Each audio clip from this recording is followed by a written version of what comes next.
testing your sanity, well, just hang in there because there's a good chance that things will get better in the next few months. September tends to be a historically bad month for crypto, but October usually makes holding on worthwhile. But aside from history, there are also some macros here that promise to give us some tailwinds. So stick around until the end as we unpack all the goodies here. See, a lot of people are worried that the bubble is about to pop. It's already all over.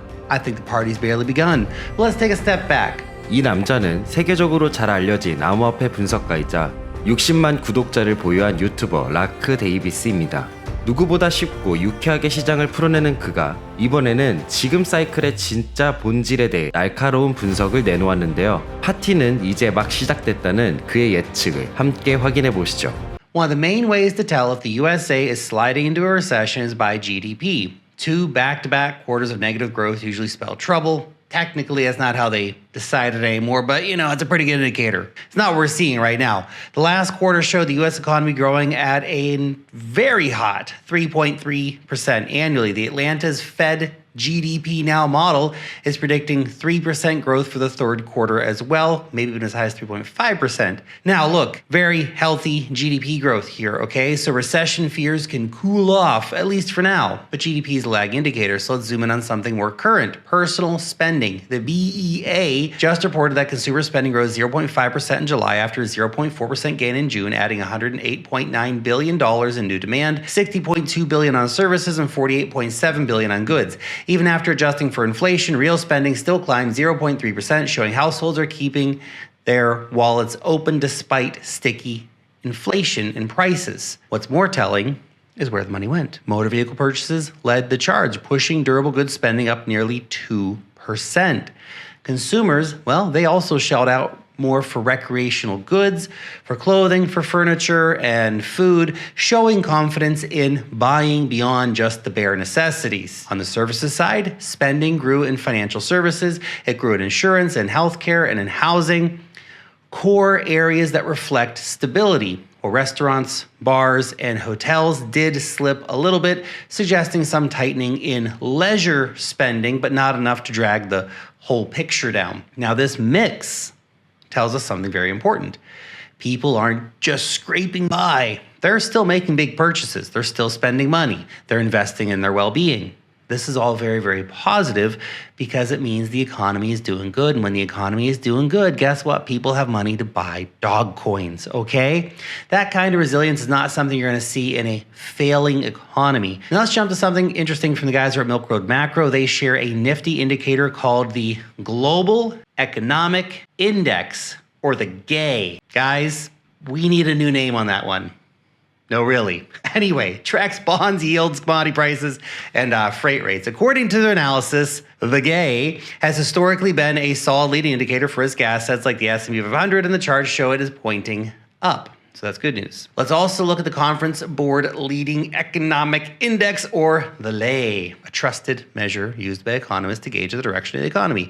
It bundles 10 forward-looking indicators like new orders, consumer expectations, stock prices, unemployment claims, into a single measure. Now, the LEI inched down by 0.1% in July, which might sound slightly bare. 0.1%. No, I don't even know what this indicator is, but it's down 0.1%. It must be terrible. Look, the board is not projecting a recession in the near term. Now, taken together, both Milk Road's GEI and the Conference Board's LEI suggest that the economy is still holding up and not rolling over anytime soon. America's back, baby. They're cooking. The economy is cranking. 라크 데이비스에 따르면 미국 경제의 현재 흐름이 단기적인 침체 우려를 크게 줄이고 있다는 점이 핵심입니다. 우선 GDP 성장률이 연이율 3% 이상으로 유지되고 있고 개인 소비 역시 물가 부담에도 불구하고 꾸준히 확대되고 있습니다. 특히 자동차와 같은 내구재, 의료, 보험, 주거 같은 필수 서비스뿐만 아니라 여가, 의류, 식품 등 비필수 소비까지 늘어난 것은 가계의 구매력이 여전히 견조하다는 신호입니다. 또한 글로벌 경제지수 GEI는 위험자산의 강력한 선행지표로 현재 상승세를 보여주고 있는 것은 암호화폐 시장에 긍정적으로 작용하고 있습니다. 동시에 컨퍼런스 보드의 선행지수 LEI는 소폭 하락했지만 이것이 경기 침체를 예고하지는 않는다고 말합니다. 결국 성장, 소비, 유동성 모두가 아직 탄탄하게 뒷받침되고 있다는 의미죠. 이런 환경에서 비트코인은 단순한 투기 자산이 아니라 글로벌 유동성의 수혜를 받을 전략적 자산으로 부각될 가능성이 큰데요. 데이비스가 강조한 파티는 이제 막 시작됐다는 말은 데이터를 근거로 한 합리적인 전망이라 볼 수 있을 것 같습니다. 그리고 혹시 거래 수수료 절반을 다시 환급받는 방법 아직 모르시나요? 단 5분만 투자하면 평생 수수료 돌려받는 셀퍼럴, 선택이 아닌 필수입니다. 자세한 내용은 영상 더보기란을 확인해보세요. Okay, so back into this. Look, in Q1 2025, manufacturing contributed $2.9 trillion to the U.S. economy, about 9.7% of GDP. That makes manufacturing-focused indicators a must when tracking economic signals. The ISM Manufacturing PMI measures the sector's health based on surveys of purchasing managers. A score above 50 signals expansion. Below 50 means contraction. August reading came in at 48.7, an improvement from July, but still technically in contraction. Now, here's the twist. Again, guys, we're at Milk Road Macro. When the PMI prints 48 or lower, the S&P 500 has historically gained 20% plus over the following year. My man, what is up? Yeah. Yeah, boy. Meanwhile, a similar survey, the S&P Global Manufacturing PMI, paints a much brighter picture. It came in at 53, the strongest improvement in operating conditions since May of 2022. Production is rising at the fastest pace in more than 3 years, with new orders growing for the 8th straight month. People are going to have so much money to buy dog coins. It's crazy, man. Let's go. Now, all these indicators are obvious, but what if I tell you there's a stealth catalyst? Oh yeah, save the best for last, baby. We got a stealth catalyst that is about to be a dirty, stinky bear's worst nightmare. Let me ask you a question. What has been the biggest driver this cycle? ETFs? Yeah. Treasury companies? Yeah. According to a post from Alpha Extract, the real driver is Treasury refinancing, and the next 3 months are set to be insane. Here's why it matters. When trillions in government debt mature, that cash flows back to investors and has to be redeployed. Some of it goes back into treasuries, but the rest spills over into credit and equities, and yes, of course, into Bitcoin. And the numbers are pretty staggering. A massive 5.6 trillion hits the refinancing wall in the next 90 days. That's infinite US debt versus Bitcoin's 21 million supply. Plus, the Treasury's been buying back billions of its own treasuries this week. It's crazy. Here's the kicker. It's not just the size of the wall that matters. Okay, you know what they say, it's not the size of your wall, it's the something. Anyway, but how the Treasury chooses to refinance it. If they lean on short-term debt like Treasury bills, it's basically like opening up the liquidity floodgates here, okay? Investors get their cash back faster, which pumps more money into the system, almost like a stealth version of quantitative easing. It ain't QE, but they are putting money back in the system, baby. Liquidity isn't the only on-chain signal flashing green. On-chain analyst at Crypto Quant says this cycle looks different from the past cycle. Instead of a sharp run-up followed by a brutal crash, things have been much more orderly, even if it doesn't feel like it sometimes. Things are moving more slowly, but why? Well, because of the ETFs, because of the institutional demand, because stronger holders are stretching the cycle out. Good. Slowdown isn't weakness, it's Bitcoin catching a breath. This is how we move. 2 steps forward, 1 step back. Get used to it. And here's the exciting part. Crypto Quant's Crypto Dan expects momentum to return in the fall or the end of September. So instead of burning out early, this cycle looks like it is setting up for longer than many expect and a more sustainable climate. That with Bitcoin holding firm above the 100K psychological floor and leverage already flushed out in August.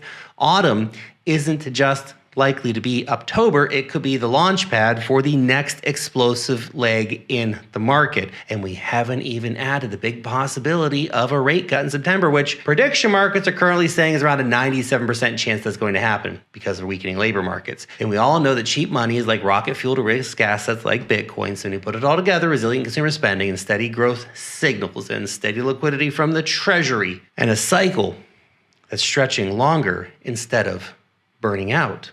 Well, it seems to paint a picture that the macro backdrop is very bullish, and that sets us up for a Q4, potentially much longer, that could easily deliver some great gains, local top in Q4, and potentially a cycle peak later in 2026. 2025년 1분기 미국 제조업은 2.9조 달러를 창출하여 GDP의 약 9.7%를 차지했습니다. 그래서 제조업 지표는 경기 흐름을 읽는 핵심인데요. 최근 ISM 제조업 PMI가 48.7로 여전히 위축 국면에 있지만 역사적으로 이 구간에서 오히려 S&P 500은 강하게 반등해 왔습니다. 반대로 S&P 글로벌 PMI는 53으로 집계돼 3년 만에 가장 빠른 생산 증가세를 기록하며 경기의 양면성을 보여주고 있습니다. 그리고 데이비스가 중요하게 강조한 것은 바로 국채 리파이낸싱인데요. 쉽게 말해 만기가 된 국채를 새로 발행된 국채로 갈아타는 과정을 말합니다. 문제는 그 규모인데요. 앞으로 90일 동안 무려 5.6조 달러의 국채가 만기를 맞게 되는데 투자자들이 물려받은 이 돈이 전부 국채로만 흘러가지 않고 일부는 주식, 신용시장, 그리고 비트코인으로도 이동한다는 거죠. 특히 재무부가 단기물 발행에 치중하면 현금이 더 빨리 돌아오면서 마치 숨겨진 양적 완화처럼 유동성을 크게 늘리는 효과를 냅니다. 여기에 9월 금리 인하 확률이 97%에 달한다는 점까지 감안하면 4분기는 단순한 반등이 아니라 더 긴 상승 구간으로 이어질 가능성이 클 것으로 그는 전망했습니다. Bottom line, pieces are lining up, liquidity is coming, and Bitcoin's fixed supply is sitting right in front of an infinite debt machine. So lock in, don't lose faith, keep an eye on the big picture because where we're going, it's gonna be crazy, man. 오늘 영상 도움이 되셨다면 구독 똑, 좋아요 똑 부탁드립니다. 감사합니다.